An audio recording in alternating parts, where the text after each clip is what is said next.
రామ రామ రామేతి రమే రామే మనోరమే సహస్రనామ తత్తుల్యం రామనామవరాననే. సీతాలక్ష్మణ సమేత రామచంద్ర పరబ్రహ్మణే నమ. శ్రీరామాయ నమ.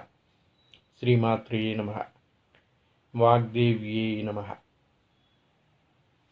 భగవద్బంధువులందరికీ మా స్పేస్ తరపున మా నమస్సుమాంజలు.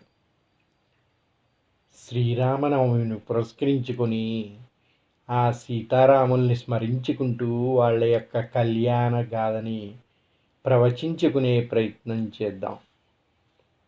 శ్రీరామ జగదభిరామ జానకి రామ విశ్వవిరాజిత పూజిత రామ వికుంఠ నీరజ నిరంజన రామ సీతారామ సకలాభీష్ట సద్గుణధామ ధర్మధీర కీర్తిత రామ నమామి సకలవల్లభ రాఘవ రామ రామ జగదభిరామ. రామో విగ్రహవాన్ ధర్మ అన్నారు. రాముడంటేనే ధర్మం అంట. రాముడు నడకే రామాయణము అన్నారు. అటువంటి రాముణ్ణి కీర్తించడానికి మన వాక్కు సరిపోతుందా అంటే, సర్వశబ్దాలకి అతీతుడైన వాడు రాముడు. శ్రీరామ అంటేనే అకార మకార స్వరూపాలతో సమ్మేళనమైన నామంగా చెబుతూ ఉంటారు. ఆ శక్తి స్వరూపమైన మకారము అకారము కలిస్తేనే రామశబ్దం. నరనారాయణుల్ని కీర్తించగలిగే ఆ నామానికి ఉన్న శక్తి ఆ అవతారానికన్నా శక్తివంతమైనది అని చెబుతూ ఉంటారు. ఎందుకయ్యా అంటే ఆ శబ్దం అంత గొప్పదైనదంట. అకారంలో ఓంకారంలోని అకారాన్ని తీసుకున్నారు, శక్తిలోని మకారాన్ని తీసుకున్నారు, రెండింటినీ జోడించి రామశబ్దంగా చెప్పారు. ఒక్క రామనామం తలిస్తే చాలు సకల దేవతల్ని స్మరించినటువంటి ఫలితం లభిస్తుంది అని చెప్తూ ఉంటారు వాల్మీకి. అంతటి గొప్పటైన నామాన్ని నారదుడి చేత ఉపదేశింపబడినటువంటి వాల్మీకి ఆ వాల్మీకం నుంచి బయటికి వచ్చి రామాయణ మహాగ్రంథాన్ని రచించాడంటే ఆ రామశబ్దం ఎంత గొప్పదో ఆలోచించండి. అటువంటి రాముడి గురించి ప్రవచించుకోవటం అంటే అశ్వమేధ యాగ ఫలితాన్ని మనం పొందినట్టుగానే చెప్పుకోవచ్చు. అంతటి గొప్పవాడండి రాముడు. రాముడి గురించే ఎందుకండి అంత గొప్పగా చెప్తారు? ఎందరో దేవతలు ఉన్నారు కదా, వారందరికంటే కూడా రాముణ్ణి ఆదర్శమూర్తిగా ఎందుకు చెబుతూ ఉంటారయ్యా అంటే, ఏ అవతారం మనం చూసుకున్నా కూడా విష్ణు అవతారాల్లో దశావతారాల్లో ఏ అవతారాన్ని చూసుకున్నా కూడా అక్కడ అన్ని అవతారాల్లో కూడా స్వామి తన దైవత్వాన్ని ప్రకటించుకున్నాడు. ఆ దైవ స్వరూపంగానే ఆయన్ని కొలుస్తూ ఉన్నాం. కానీ రామావతారంలో మాత్రమే రాముడు మానవుడిలాగా ఉద్భవించాడు అని చెప్తూ ఉంటారు. మీరు ఏ అవతారంలో చూసుకున్నా కూడా రాముడు జనించాడు. వేరే ఏ అవతారాల్లో కూడా ఆయన స్వయంభూగానే వచ్చాడు తప్ప, అవతార పురుషుడుగానే వచ్చాడు తప్ప ఇక్కడ జనించలేదు అని చెబుతూ ఉంటారు. కానీ రాముడు నేను మానవుడిగానే ఉంటాను, నేను మానవుల్లో ఒకడిగానే ఉంటాను అని చెప్పి దాశరథి పుత్రుడిగా జన్మించాడు శ్రీరాముడు. అలా జన్మించటమే కాదు, తనని తానే దేవుడు అనే విషయం మర్చిపోయి సాధారణమైన ఒక మనిషిలాగా అన్ని కష్టాలు సుఖాలు అన్నిటినీ చూసి ఏ విధంగా కష్టాలని దాటాలి, ఈ భవసాగరాన్ని ఏ విధంగా ఈదాలి అనేది చేసి చూపించి ఒక మార్గదర్శిగా నిలబడ్డాడండి. సీతారాముల కళ్యాణం గురించి చూసుకుంటే ఎంత గొప్పదయ్యా ఈ కళ్యాణం అంటే, కన్నుల విందుగా మనం చూడటమే కాదు, ప్రతి ఒక్కళ్ళు కూడా ఆచరించాల్సిన ఎన్నో ధర్మాలు ఈ సీతారాముల్ని చూస్తే తెలుస్తూ ఉంటాయి. అందుకే ఏ కళ్యాణం మొదలుపెట్టినా కూడా ముందుగా సీతారాముల్ని కీర్తించి వారికి నమస్కరించి వారిని పూజించే కళ్యాణం జరిపించాలి అంటారు. ఎందుకయ్యా అంటే సీతారాములే ఈ సమస్త మానవాళికి కూడా ఆదర్శ పురుషులు అంటారు. మనం కానీ చూసుకుంటే మానవుడిగా రాముడు జన్మించాడు, అయోనిజగా సీత జన్మించింది. అటువంటి ఇద్దరూ కూడా దంపతులై ఈ భూమి మీద వసించారు అని చెప్తూ ఉంటారు.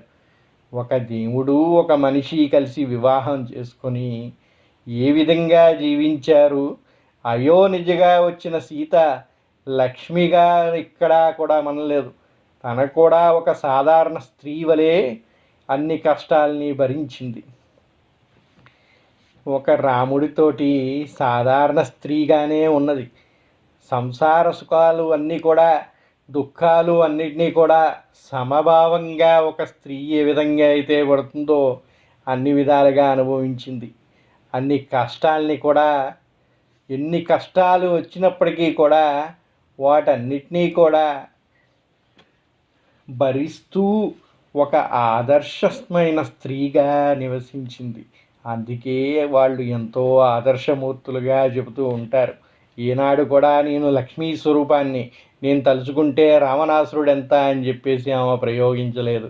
ఎందుకంటే వాళ్ళు ఆదర్శంగా వచ్చారు, మనుషులు ఏ విధంగా జీవించాలి అని చెప్పడానికి వచ్చారు కనుక అదే విధంగా ఇక్కడ నివసించారు అని చెప్తూ ఉంటారు. మరి సీత ఎందుకండి అయోనిజగా వచ్చింది? రాముడు జన్మించాడు కదా, సీత ఎందుకు జన్మించలేదు అంటారు కొందరు. రాముడు అవతార పురుషుడే కానీ మానవ జన్మ ఎత్తాడండి. కానీ సీతని భరించే శక్తి మానవులకు లేదంట.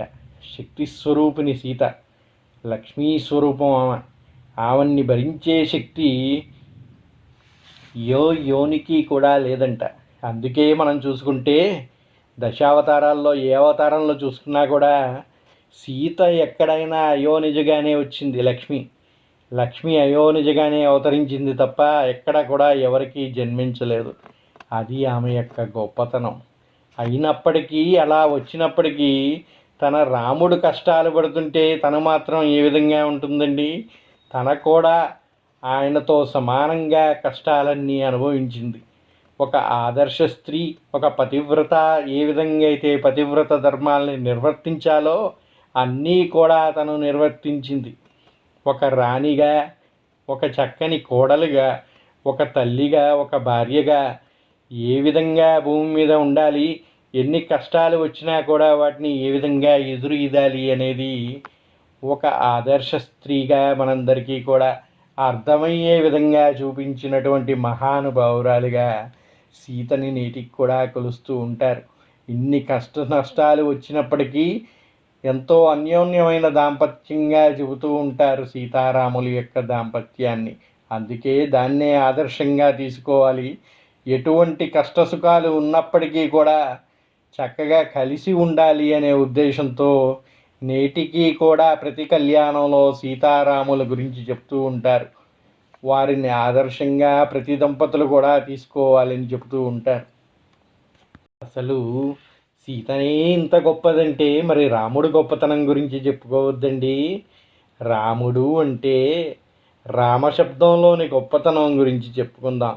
ఓం నమో నారాయణాయ అనే అష్టాక్షరీ మంత్రంలోని రాని బీజాక్షరాన్ని ఓం నమ శివాయ అన్న పంచాక్షరీ మహామంత్రంలోని మా అనే బీజాక్షరాన్ని ఆ శక్తి స్వరూప నామాన్ని జోడించి రామ అనే పేరున్న దశరథాత్మజునికి నామకరణంగా చేశారు అని చెబుతూ ఉంటారు త్రేతాయుగంలో. ఆ నామమే అంత గొప్పది. ఆ నామం పెట్టుకున్న రాముడు ఇంకెంత గొప్పవాడవ్వాలండి. అటువంటి ఆదర్శమూర్తిది ఆ దశరథుడికి జన్మించాడంట. రమాయతి ఇతి రామ అని ఉక్తి. రామ అన్న మాటతోనే హృదయం రమిస్తుందంట. అందుకే కదా శ్రీరాముని నామం ఎంతో రుచిరా అని రామదాసు కీర్తించాడండి. అలాగే రామ అని మనం అంటే రా అక్షరం పలికేటప్పుడు నోరు తెరుచుకొని మనలోని పాపములన్నీ కూడా బయటకు వచ్చి దహింపబడతాయని, మా అక్షరం పలికే సమయంలో నోరు మూసుకొని బయట ఉన్న పాపములు లోనికి రాకుండా ఉంటాయని ఆర్యోక్తిగా చెబుతూ ఉంటారు.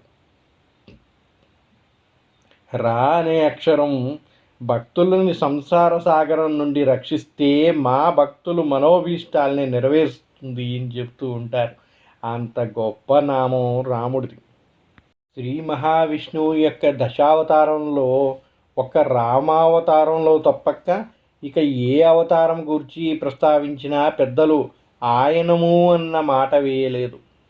ఎందుకు అయ్యా అంటే రామావతారంలో స్వామి పరిపూర్ణంగా మానవుడుగానే ఉన్నాడు. అందుకే ఎక్కడా రాముడు తాను దేవుణ్ణని చెప్పలేదు, తన దైవత్వాన్ని కూడా ప్రకటించలేదు. రావణాసురుడు అంత రాక్షసుడిచే యుద్ధం చేసినప్పుడే స్వామికి శక్తి లేదా? స్వామి దగ్గర అస్త్రాలు లేవా? ఆయన ఇంత కష్టపడి రావణాసురుడితో యుద్ధం చేయాలా? ఆయన ఒక్క మాట అంటే చాలు రావణాసురుడు చనిపోడు. కానీ చూశారా అండి, ఒక సాధారణ మానవుడు తాను సంపాదించుకున్న విద్యలతో వచ్చిన అస్త్రములతో మాత్రమే యుద్ధం చేశాడు తప్ప ఎక్కడా కూడా తాను దైవత్వాన్ని చూపించలేదు, అది ప్రకటించలేదు. ఆయన ఆ అవతారంలో మానవునిగానే జీవించాడు. కానీ రామస్య ఆయనం రామాయణం కదా, మరి రాముని కదలిక అంత ప్రాధాన్యత ఎందుకు వచ్చిందండి? ఒక సాధారణమైన వ్యక్తిగానే జీవించాడు కదా అంటే, రాముడు అడుగు తీసి అడుగు వేస్తే అది ధర్మం, మరో అడుగు వేస్తే అది సత్యం. ఆయన నడక ఆయన కదలిక అంత సత్యధర్మాలే. అందుకే కదండి రామో విగ్రహవాన్ ధర్మ అంటారు. అందుకే పెద్దలు తరచూ ఒక విషయం చెప్తారు, రామాయణాన్ని నరుడి కథగానే చూడాలి, దాన్ని నరుడి కథగానే వినాలి. ఎందుకంటే రామాయణాన్ని నరుడి కథగా మనం చదివినప్పుడే, రాముడు నరుడిన చూసినప్పుడే ఒక నరుడు సత్యాన్ని ధర్మాన్ని పట్టుకొని ఎలా జీవించగలడు అని మనం కూడా ఆ గుణాలని అరవరుచుకోగలుగుతాము అని చెప్తూ ఉంటారు. రాముణ్ణి దేవుడిగా చూస్తాం మనం, కానీ రామాయణాన్ని మాత్రం ఒక కథగా మాత్రం ఒక మామూలు మనిషి యొక్క జీవన విధానం ఎలా సాగింది అనేది చూస్తూ ఉంటాం. మనలాగా ఒక సాధారణ మానవుడిలానే వచ్చి మనిషి ఏ విధంగా నడవాలి, ఆయన నడక ఎలా ఉండాలి అనేది మొత్తాన్ని కూడా మనకి చెప్పాడు. అందుకే రామాయణాన్ని ఒక వ్యక్తి యొక్క కథగానే చూడాలంటున్నారు, ఒక చరిత్రగానే చూడాలంట. రాముడు ప్రతి కష్టాన్ని కూడా ఏ విధంగా ఎదిరించి నిలిచాడు, ఏ విధంగా విజయాన్ని సాధించాడు అని ఒక పట్టుదలతో ఏ విధంగా ప్రయత్నిస్తే విజయం సిద్ధిస్తుంది అని ఈనాటికి కూడా రామాయణాన్ని అందరూ కూడా చదువుతూ వింటూ ఉంటారు.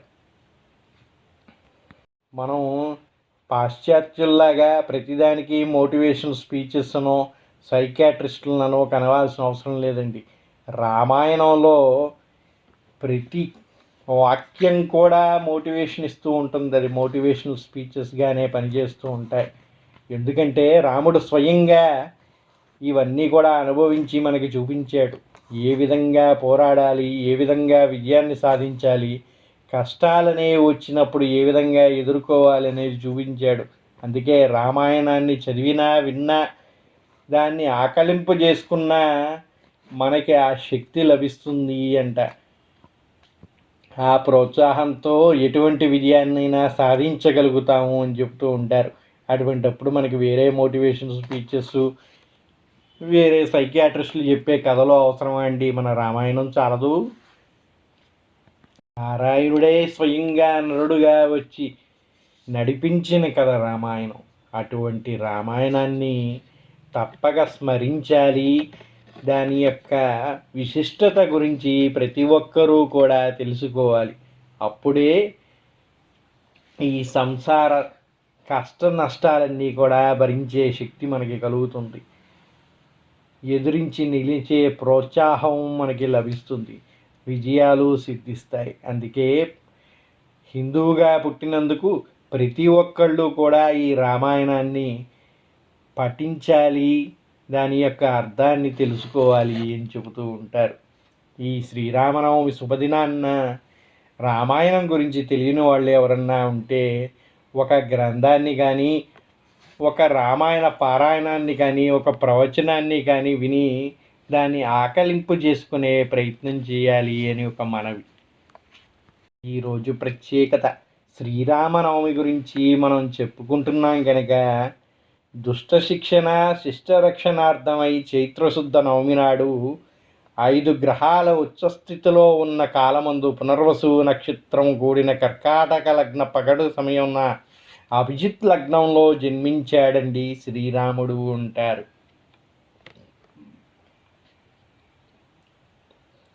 ఆ విధంగా స్వామివారు జన్మించిన రోజునే విశేషంగా శ్రీరామనవమిగా జరుపుకుంటారు.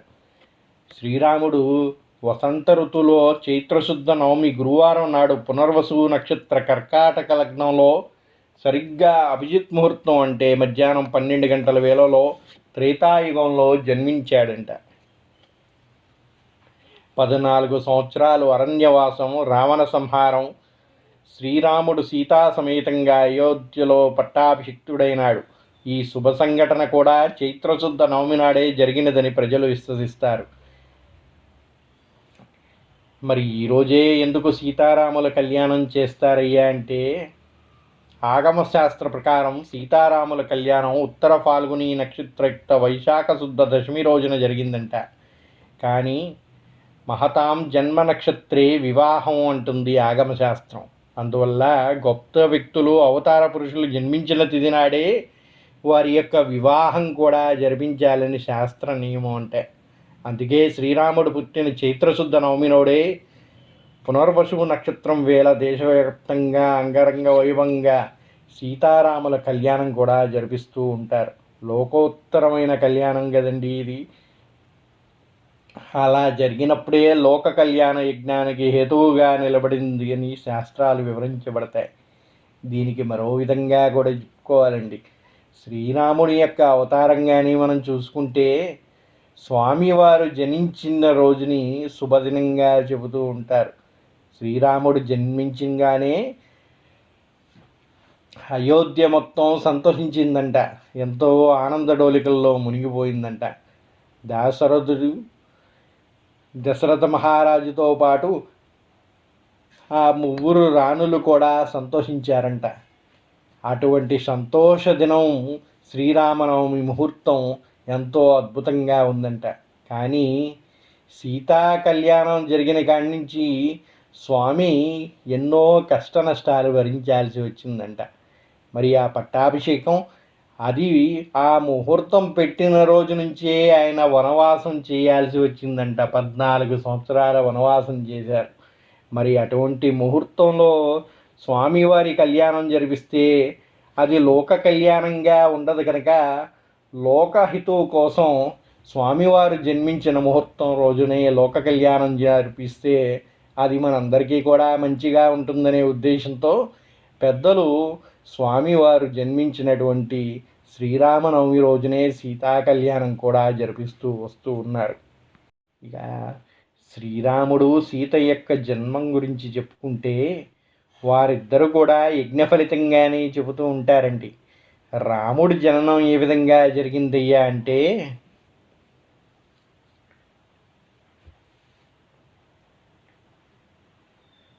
దశరథ మహారాజు తన వంశం తరించడానికై పుత్రకామేష్టి యాగం జరిపించాడంట.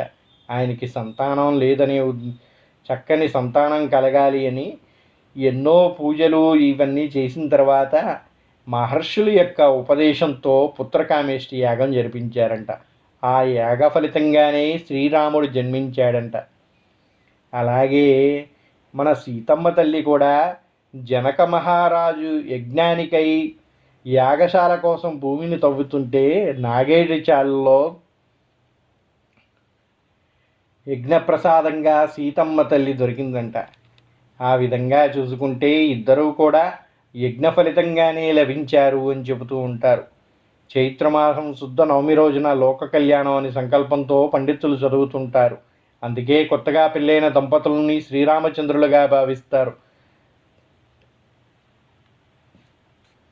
యాగ ఫలితంగా లభించినటువంటి సీతారాముల వల్లే ఇంతటి పుణ్యం మనం పొందితే ఆ సీతారాముల యొక్క కళ్యాణ యాగ ఫలితం ఇంకెంత అనుగ్రహాల్ని మనకి అనుగ్రహిస్తుందో చూడండి. సీతారామల కళ్యాణం లోక జీవన హేతుకం, సకల దోష నివారణం, సర్వ సంపదలకు నిలయం, సకల జనలోక సంరక్షణమే శ్రీరామనవమి యొక్క పండగ పరమార్థంగా చెబుతూ ఉంటారు పెద్దలు. సీతారాముల కళ్యాణం వీక్షించడం అంటే ఎంతో కనులు విందు అయిన పండగ కదండి.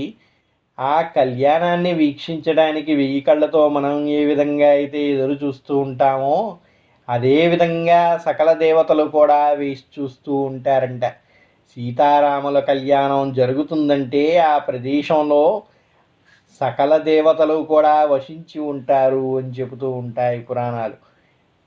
ఒక్క సీతారాముల కళ్యాణం మనం జరిపించుకుంటామని చెప్పి మనం అనుకుంటూ ఉంటాం, కానీ మనతో పాటు ఆ కళ్యాణాన్ని వీక్షించడానికి వచ్చినటువంటి సకల దేవతలు వాళ్ళ యొక్క అనుగ్రహాన్ని కూడా మనకి అనుగ్రహిస్తూ ఉంటారు. ఆ విధంగా కనులారా స్వామి కళ్యాణం తిలకించిన, స్వామివారి యొక్క కళ్యాణం గురించి విన్న అంతటి పుణ్యఫలం మనకి లభిస్తుంది అని చెబుతూ ఉంటారు. ముందుగా శ్రీరామనవమి అనగానే రాముడి యొక్క జన్మదినం గురించి చెప్పుకున్నాం. ఆ తర్వాత సీతా కళ్యాణం గురించి చెప్పుకున్నాం. మరి సీతారాముల యొక్క కళ్యాణం త్రేతాయుగంలో ఏ విధంగా జరిగింది, మనం నేడు ఏ విధంగా జరుపుకుంటున్నాం, కనులు విందుగా అది ఎలా దర్శించుకుంటున్నాం అనేది కొంచెం కానీ మనం స్మరించుకునే ప్రయత్నం చేస్తే, శ్రీరాముడు త్రేతాయుగంలో దశరథ మహారాజుకి జన్మించాడు అని చెబుతూ ఉంటారు. దశరథ మహారాజుకి కుమారులు లేరని, తన రాజ్యం సుభిక్షంగా ఉండాలంటే పుత్రకామేష్టి జరిపి ఒక సరైన కుమారుణ్ణి కానీ పొందితే తన తర్వాత ఆ రాజ్యాన్ని పాలించేవాడు ఉంటాడనే ఉద్దేశంతో మహర్షుల అనుజ్ఞతో పుత్రకామేష్టి యాగం జరిపించాడంట దశరథ మహారాజు. ఆ యాగ ఫలితంగా శ్రీరాముడు జన్మించారు అని చెబుతూ ఉంటారు. శ్రీరాముడు జననం తర్వాత అయోధ్యలో శ్రీరాముడు బాల్యం అంతా కూడా గడిచింది. కానీ శ్రీరాముడు యుక్త వయసుకు వచ్చినాడు ఏ రోజు కూడా అయోధ్యలో ఉండే అవకాశం లభించలేదంట. అది ఏ విధంగా జరిగిందో చూద్దాం. శ్రీరాముడు అయోధ్యలో జన్మించాడే కానీ బాల్యం మాత్రమే అయోధ్యలో గడిచిందంట. కొద్దిగా పెద్దవాడయిన తర్వాత విద్యాభిషేకం శ్రీరాముడు విద్యను అభ్యసించడానికి గురుకులానికి చేరాడు. గురుకులంలో విద్యను అభ్యసించి తన తండ్రి అయిన దశరథ మహారాజు అనుగ్రహం పొందడానికి తిరిగి ఆయన రాజ్యానికి చేరగానే విశ్వామిత్రుడు దశరథ మహారాజుని కోరి శ్రీరాముణ్ణి యాగరక్షణార్థం తన ఆశ్రమానికి తీసుకొని వెళ్ళాడు. ఆ విధంగా ఆయన అయోధ్యలో లేడు. తిరిగి విశ్వామిత్ర మహర్షితోటి అరణ్యంలో తన ఆశ్రమానికి చేరి అక్కడ యాగరక్షణ భారాన్ని రామలక్ష్మణులు ఇద్దరూ కూడా నిర్వహించారంట. ఆ తర్వాత యాగం పరిసమాప్తమైన తర్వాత విశ్వామిత్ర మహర్షి తిరుగు పయనమైతూ జనక మహారాజు యొక్క కోరిక మేరకు ఆతిథ్యం స్వీకరించడానికి మిథిలా నగరానికి చేరారు అని చెబుతూ ఉంటారు. ఆ మిథిలా నగరంలో జనక మహారాజు ఇంట శివధనస్సు విరిచినటువంటి శ్రీరాముడు ఆ సీతామహాతల్లిని పరిణయం జరిపించారు అని చెబుతూ ఉంటారు. మొత్తంగా మనం చూసుకుంటే స్వామివారు అయోధ్యలో జన్మించారు, కానీ గురుకులంలో విద్యను అభ్యసించారు. తర్వాత విశ్వామిత్రుడితోటి యాగరక్షణాభారం స్వీకరించి ఆశ్రమానికి చేరారు. అక్కడి నుంచి జనక మహారాజు ఇంటికి చేరి స్వయంవరంలో శివధనస్సును విరిచి సీతని వివాహమాడారు. సీతని వివాహమాడి తిరిగి వారు అయోధ్యకి చేరినప్పటికీ వారి పట్టాభిషేక కార్యక్రమానికి ముహూర్తం నిర్ణయించగానే కైకేయి కోరిక మేరకు వనవాసం చేయవలసి వచ్చినది. అందువల్ల మనకి ఇక్కడ ఏం తెలుస్తుందండి, శ్రీరాముడు అయోధ్యలో నివసించింది చాలా తక్కువ సమయం. ఆ తక్కువ సమయంలోనే ఆయన యొక్క విద్యాభ్యాసానికి కొంత సమయం పోయింది, వివాహానికి కొంత సమయం పోయింది. ఇక సీతారాములు ఇద్దరు వచ్చారు, వాళ్ళ అనుగ్రహం ప్రజలందరికీ లభిస్తుంది, రాజ్యభారాన్ని స్వీకరిస్తాడు అని పట్టాభిషేక ముహూర్తం పెట్టగానే వనవాస దీక్ష చేయాల్సి వచ్చింది. ఆ విధంగా 14 సంవత్సరాలు వనవాసం దీక్ష చేయవలసి వచ్చింది సీతారాములు. వనవాసం అయిపోయింది, రావణాసురుడు సంహారం జరిగింది, సీతారాములు తిరిగి అయోధ్యకి చేరారు అనగానే మళ్ళీ సీతమ్మ తల్లిని వనవాసానికి పంపించాడు శ్రీరాముడు. ఇంకా ఎప్పుడండి సీతారాములు కలిసి అయోధ్యని పాలించింది? అటువంటి పుణ్యమైన ప్రదేశాన్ని మనం ఈ భూప్రపంచంలో ఎక్కడన్నా చూడగలుగుతున్నామంటే సీతారాములు కలిసి మనల్ని పాలించే ప్రాంతం ఏదైనా ఉందంటే అది భద్రాచలం మాత్రమే అని చెప్పవచ్చు. ఎందుకయ్యా అంటే శ్రీరామనవమి రోజు స్వయంగా వైకుంఠం నుంచి వచ్చినటువంటి శ్రీమన్నారాయణుడు శ్రీ మహాలక్ష్మియే సీతగా వచ్చి ఇక్కడ భద్రుణ్ణి అనుగ్రహించి మనందరినీ అనుగ్రహించడానికి సీతారాములుగా వెలిచారు భద్రాచలంలో. ఇక్కడ శ్రీరామనవమి రోజు కళ్యాణం జరిపించి మరుసటి రోజు పట్టాభిషేకం రోజు ఈ సమస్త రాజ్యాన్ని కూడా సీతారాములకి అర్పించి వారి యొక్క సేవకులుగా మాత్రమే ఇక్కడ ఉండే పాలకులందరూ కూడా ఉంటారు. అందువల్ల నిజమైన సీతారాముల పాలనలో ఉన్న రాజ్యం ఏదైనా ఉంది అంటే అది మన రాజ్యం మాత్రమే. అయోధ్య ప్రజలకి ఆ అనుగ్రహం లభించలేదంట. శ్రీరాముడు ఎంతో గొప్పవాడు, శ్రీరామ రాజ్యం ఎంతో గొప్పది, ఆ విషయంలో ఎటువంటి సందేహం లేదు. ఆయన పరిపాలన ఎంతో గొప్పది. కానీ సీతారాములు కలిసి పరిపాలించిన రాజ్యం ఏదైనా ఉంది అంటే అది మన రాజ్యమనే చెప్పవచ్చు.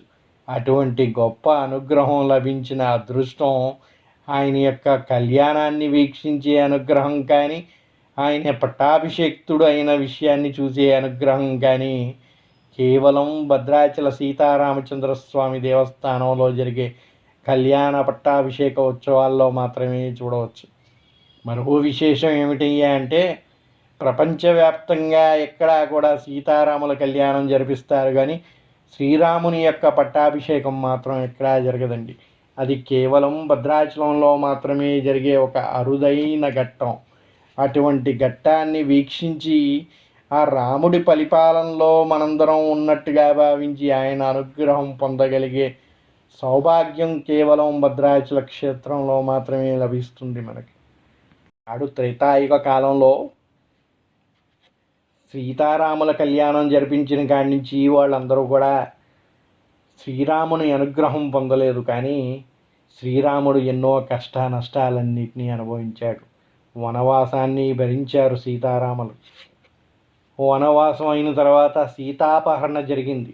ఆ తర్వాత రాముడు ఎన్నో కష్టాలు కూర్చి రావణ సంహారం జరిపించి సీతను తీసుకొచ్చి అయోధ్యలో చేరి పట్టాభిషిక్తుడయ్యాడు.